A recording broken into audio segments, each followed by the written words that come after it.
Could Andrade El Idolo be set to leave All Elite Wrestling? Well, he's going to put his career on the line next Friday night live on Rampage. Cody Rhodes, Warner Bros. Discovery, reached out to Rhodes before he signed with WWE to try and convince him to stay with the company. We've got the details on that. Last night, FTR, including Dax Harwood, calls out AEW President Tony Khan for their lack of television time. Bandido had an impressive performance on Dynamite this week, but had some wardrobe troubles before then. We'll talk about that too. Saraya deletes and tweets about how she felt during her time during her WWE run. We've got an update on a match set for Battle of the Belts, plus more time for next week's edition of Dynamite.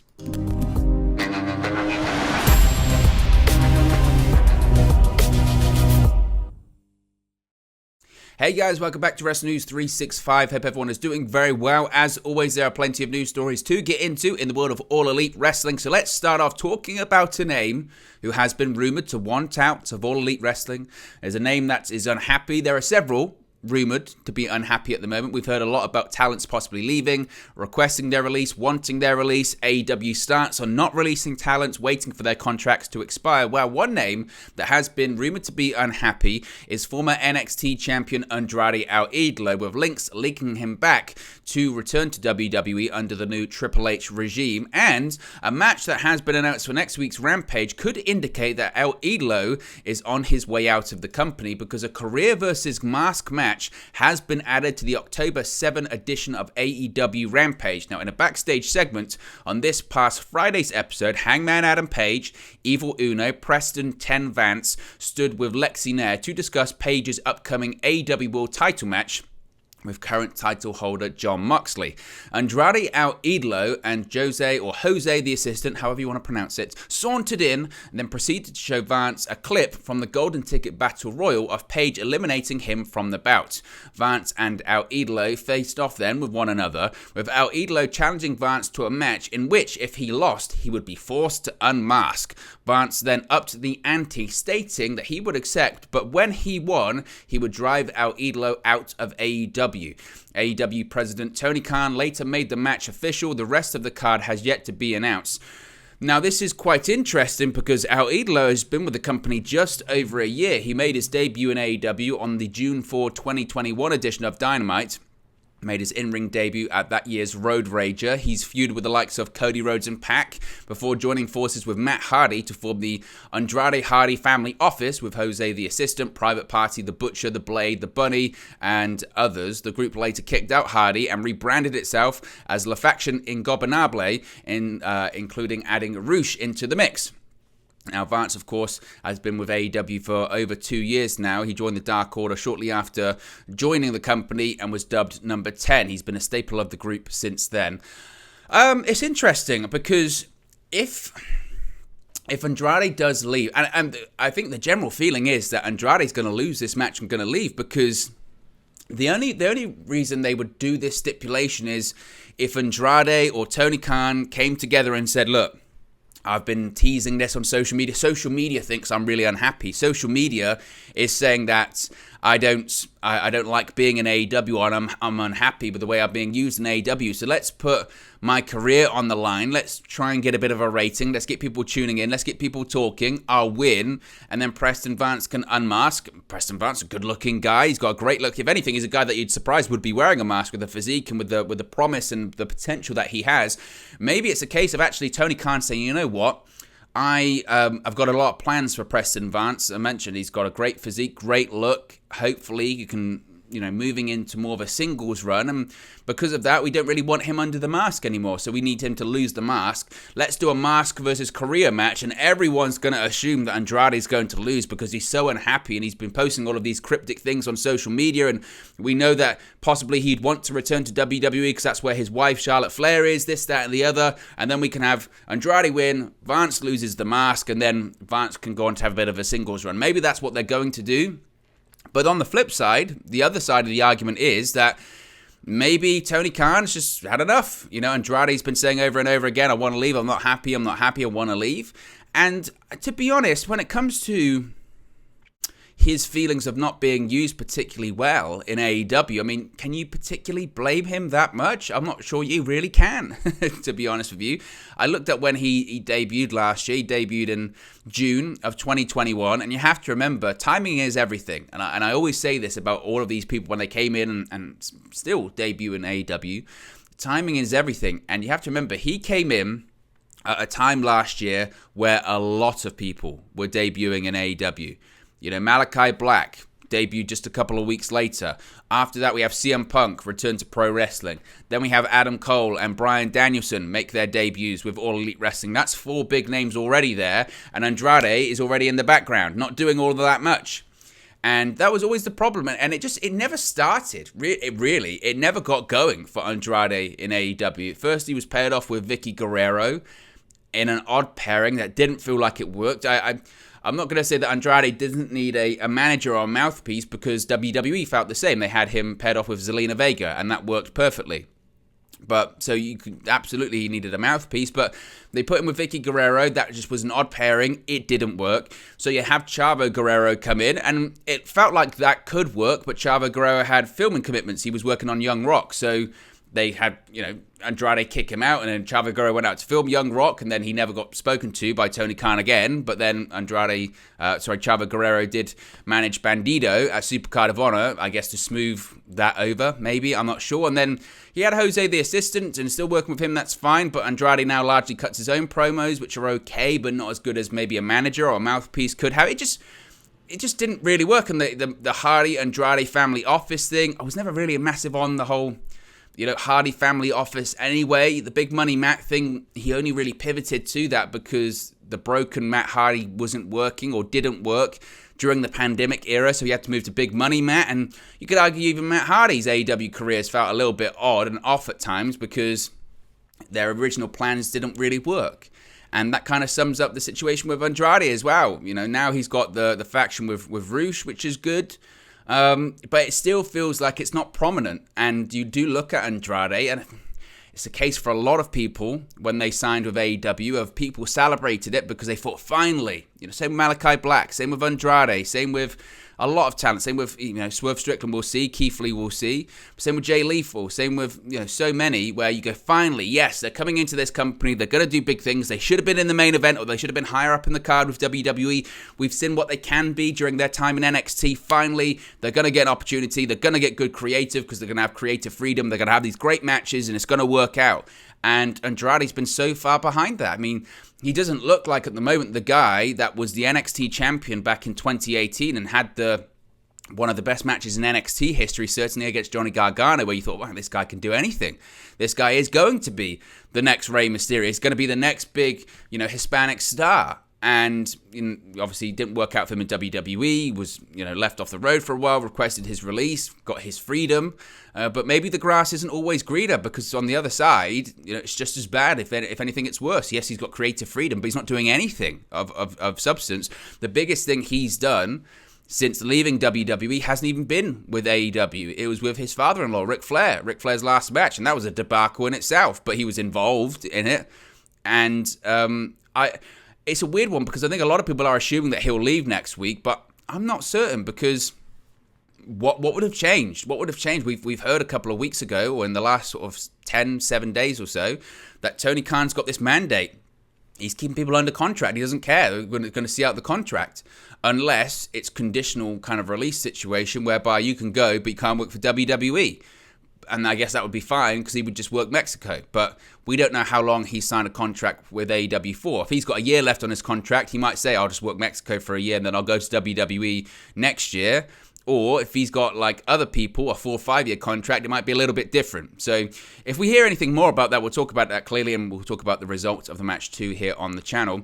AEW and Cody Rhodes. Cody Rhodes and AEW almost feels like a lifetime ago now. You forget that he was still, earlier this year, he was still with the company, and his jump to WWE happened earlier this year. But occasionally I see clips of him, particularly the ones earlier this year when he was in that really strange space where he was a free agent working without a contract, but the feeling was, he definitely won't leave AEW. He's one of the executive vice presidents. He's one of the founders. And seeing him in those matches just feels like a lifetime ago, another universe. But we do have some more details about the last few weeks, even after he left AEW, but before he had signed with WWE, and Warner Bros. Discovery reportedly reaching out to Rhodes and asking him, do you want to stay? Can we get you to stay in AEW or in the Warner Bros. Discovery family? Now, Cody Rhodes, of course, has been sidelined with an injury since early June and left AEW months before that, but Fightful Select, Sean Ross Sapp are reporting more about his exit from the company.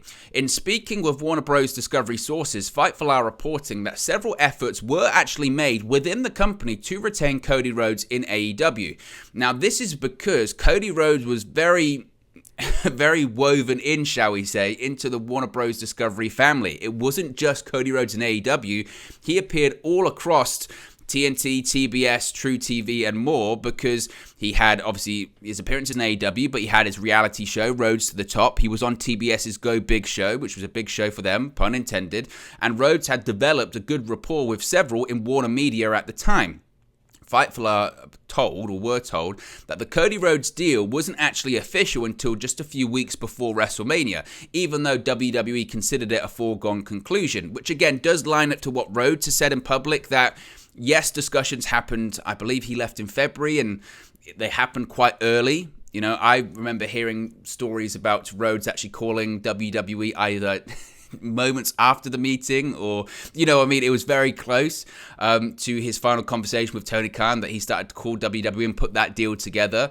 However, Rhodes didn't sign it for a long period of time because, as he mentioned in his post-WrestleMania press conference, it's one of the more complex deals in the history of pro wrestling in terms of what he can do, what he can't do, bust deals, etc. So because of that, the ink wasn't on paper, shall we say, until just a few weeks before WrestleMania, which does again make sense because there still was a lot of ambiguity regarding what Seth Rollins was going to be doing at WrestleMania 2 until just a few weeks beforehand, which does kind of line up. They were edging their bets, although WWE did feel confident that Rhodes was going to sign way back in February. They might have had a verbal commitment or something like that.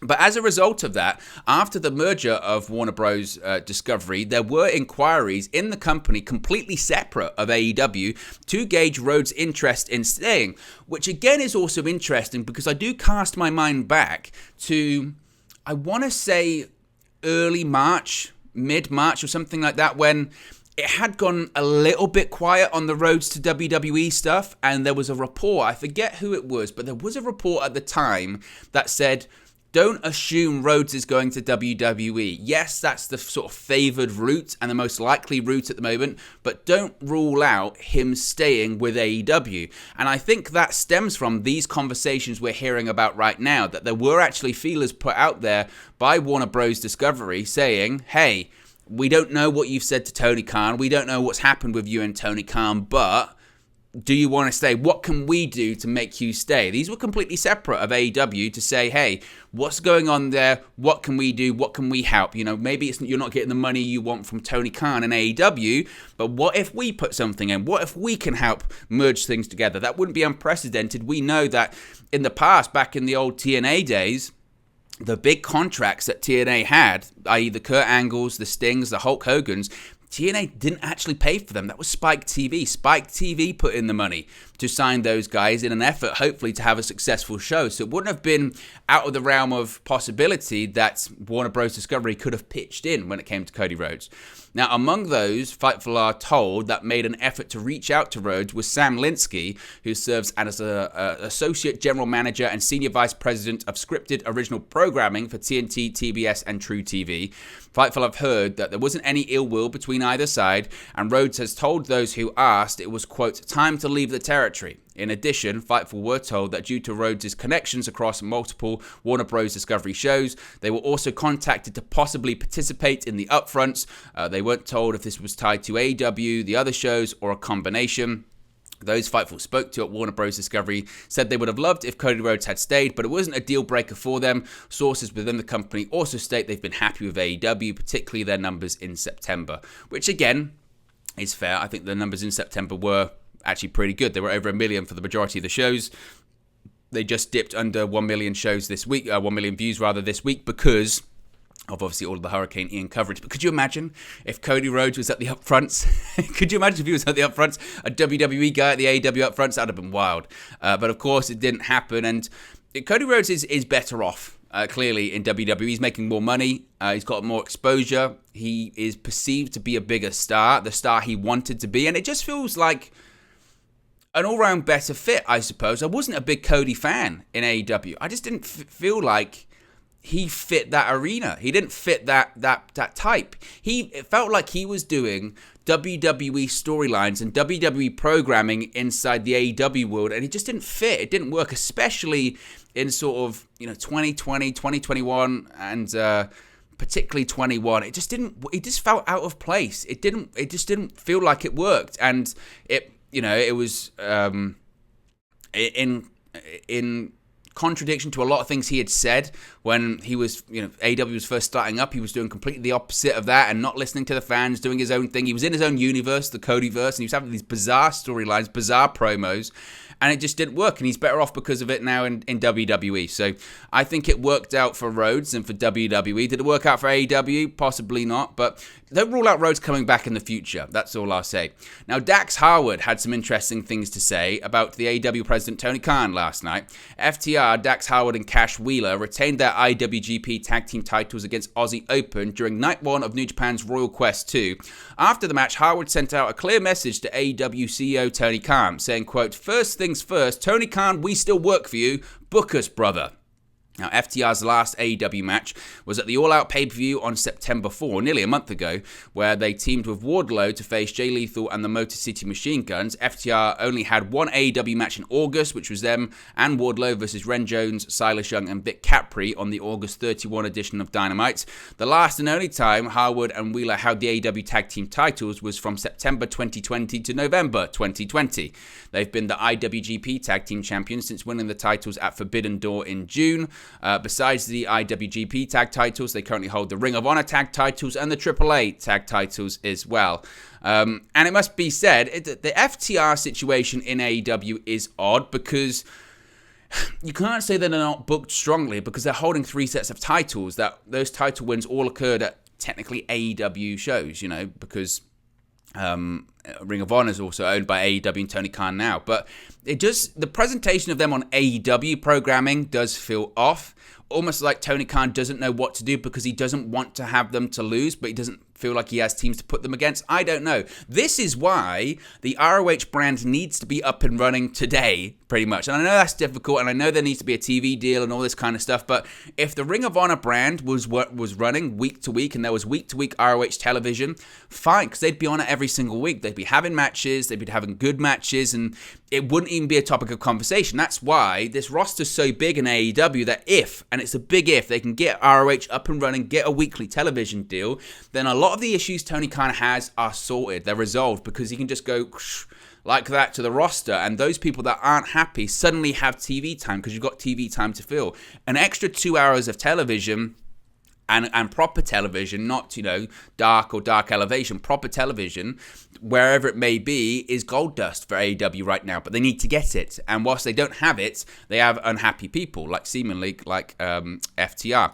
Bandido had a bit of a struggle this week of not wardrobe malfunction, but Fightful Select are reporting that the booking to get Bandido this week was very last minute, announced just 2 days before, and that was largely because of issues surrounding Hurricane Ian. This left Bandido in an unusual situation. He was traveling from one place while his gear was actually in another place. His gear was unable to get to Philadelphia, the site of the Dynamite event, and Fightful are told he tried to make calls to get gear bought in he recently auctioned, but that wasn't plausible. Instead, he had to travel around Philadelphia in order to find gear that could work. He had to borrow some of the aspects of his outfit. The tape he ended up using was akin to masking tape. Fortunately, he was able to bring the mask he had with him, but that was about it.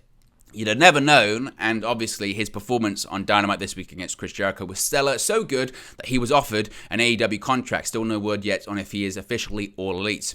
Saraya has been in the headlines a lot recently since she made her AEW debut.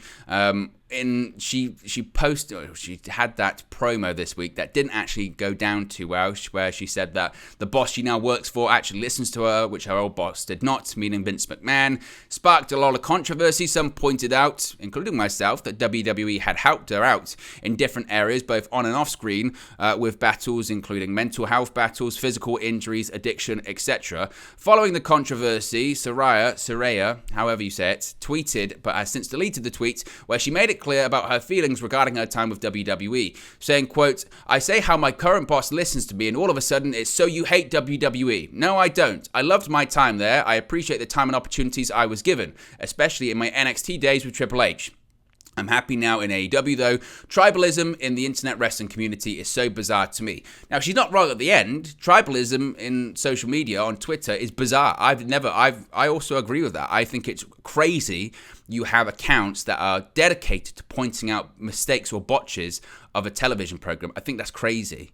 I mentioned it before. Imagine you weren't a fan of, say, the Dexter TV series and you just post, some bad acting, and Dexter goes, "I can't believe people watch this program." Well, why are you watching it then? Why do you feel it's your grand message in life? I need to get this message out. This is what I'm supposed to do. This is my role in life, is to tell everyone that AEW is bad. That is just crazy to me. Get better things to do, frankly. But I still don't go understand why she felt the need to say that line. I feel like she said that line because the promo she was doing wasn't good. It wasn't getting any reaction, so she decided to throw something out there that she thought would get a reaction. And the irony is, even that didn't get a reaction, and it was just odd. And I think everyone reacted as if to say, why? Why did you say that? So there you go. She deleted it because, again, it just stokes up the crazies. Battle of the Bouts is coming up soon, and a match has been announced for it. It's an All-Atlantic Championship match. Pac will defend the title against Trent Beretta. Now, it must be said, the recent Battle of the Bouts shows have been doing not too good at all in the ratings, because for a Battle of the Bouts show, not a lot happens on them. We have title matches, but they don't feel big. They don't feel particularly, like stuff's going to happen. You need to have title changes. And also, a Battle of the Bouts special doesn't feel special if you have a title match or several title matches every single week on Dynamite or Rampage. Like, the whole selling point of Battle of the Bouts is that there are multiple title matches on the show, but there are multiple title matches on every show. So it doesn't feel that special, in my opinion. Make it feel special. That's what they've got to do. Finally, this upcoming week's edition of Dynamite is going to have a bit of extra time because AEW President Tony Khan shared the news on Twitter that Warner Bros. Discovery, the parent company of TBS and TNT, has allotted an extra 15 minutes for Wednesday's show, which normally runs from 8 p.m. to 10 p.m. However, we've seen recently or in the past a small overrun on rare occasions, often for championship matches. However, if you're thinking extra 15 minutes is a long period of time, it actually is. So I don't know if we're going to have something big happen on the show. I don't know if we're going to get something crazy happen. We're going to get this extra 15 minutes. Maybe it's again a hope, because overrun sometimes does pop a big rating. Maybe that's the hope of AEW and Tony Khan there. But there you go, guys. That's the latest AEW news for you. Be sure to smash a like on the like button. Be sure to subscribe, bottom right-hand corner, and I'll speak to you again very, very soon. Hey guys, thank you for watching, listening, streaming, or however you come across this video today. Be sure to click on the video on the right there to watch our next video, or click the bottom there to subscribe, or the bottom right hand corner. Thank you very much, and I'll speak to you again very soon.